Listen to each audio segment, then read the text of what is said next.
Breaking tonight, President Obama promised to take action on immigration without Congress. And tonight, exclusive details here at Fox News on his plan to deliver as early as next week. Welcome to the Kelly File, everyone. I'm Megyn Kelly. Just a short time ago, Fox News Washington Bureau obtaining brand new documents from a government agency detailing the plan for executive action. This is the first look we are getting at what the president has in mind, reportedly. In this draft proposal, up to 4.5 million illegal immigrants with U.S.-born children may be permitted to stay in America, an idea that is sure to ignite a furious response in some corners. Alabama Senator Jeff Sessions is a Republican. He is the ranking member of the Budget Committee, a member of the Senate Judiciary Committee, and he recently sent a blistering letter to Majority Leader Harry Reid urging him to block executive action from the president that amounts to, quote, amnesty. Senator, good of you to be here with us tonight on this breaking news. And so the 10-part plan, according to our Washington Bureau, will suspend deportations for millions. In fact, over 4 million illegal immigrants, which by our count puts it as perhaps the most sweeping executive action on immigration ever. Your thoughts? No doubt, and Fox has really found the proof that we've been fearing and that we have expected to happen. Let's be clear.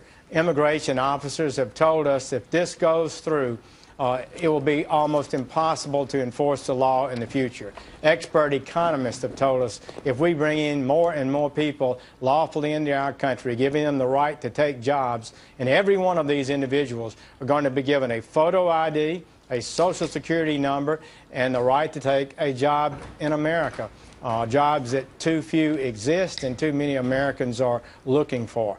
It's just the wrong policy, and it will incentivize more illegality in the future. Okay, let's just talk about what it's reportedly going to do. First of all, it's going to expand. He already issued deferred action, basically meaning deferred prosecution. I'm not going to pursue prosecution against young people in the United States who came here. They were brought by their parents illegally through no fault of their own.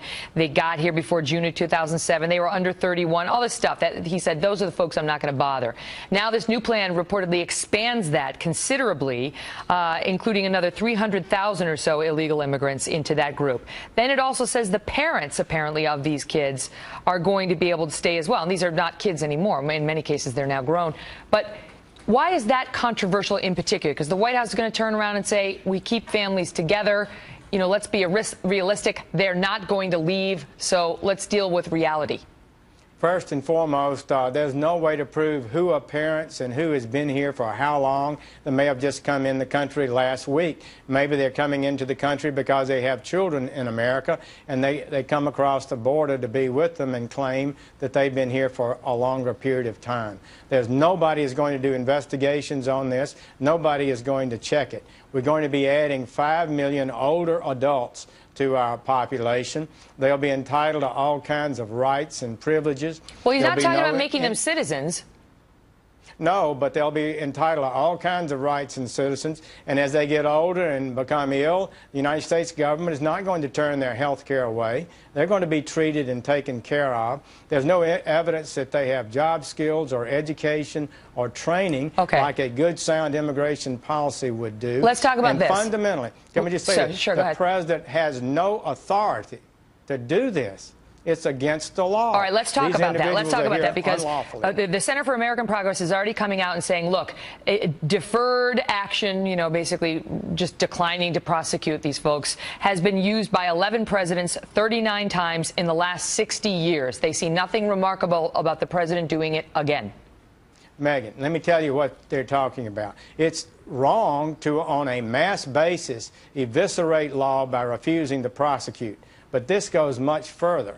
This says that we're going to be given, as the other individuals have previously, an ID card, a Social Security number, and the card says work permits on it. And so this is an action unilaterally by one person, the President of the United States, to legalize millions that Congress has explicitly refused to do. And under current law, they are illegally here and unable to work. The last time you were here, you said, of course, the Republicans are about to take over control of the Senate, and you will run the Budget Committee, which is a powerful committee. And you said we can stop the funding of this because we're not going to issue the funding for these cards. We're basically going to try to tie the president's hands financially. And yet some, including Andy McCarthy and others at National Review, have said that may or may not work. I mean, he's got his own money that he can use already, you know, siphoned off for other purposes. And so that may not stop this. Well, it may not be a total solution to it, but it is a big, strong step. And it would make this almost impossible to accomplish. And it also would reflect the will of the American people. It was reported by one good recognized pollster that 80% of the people voting in this past election in exit polling said they opposed executive amnesty. Congress has opposed it, the American people have opposed it, and the President persists unilaterally to do it anyway. And Congress can stop it and must stop it, in my opinion. It's really a threat to the constitutional order. Quickly before I let you go, any chance you would seek to defund things like the Department of Justice, you know, other departments that might participate in this plan? That's the big. We want to fund the departments. What we don't want to fund is only one thing. We don't want to fund the ability to print ID cards and do checks on these individuals and give them legal status. That we can do and entirely fund the federal government. Senator, great to see you. Thank you, sir. Thank you. Kirsten Powers.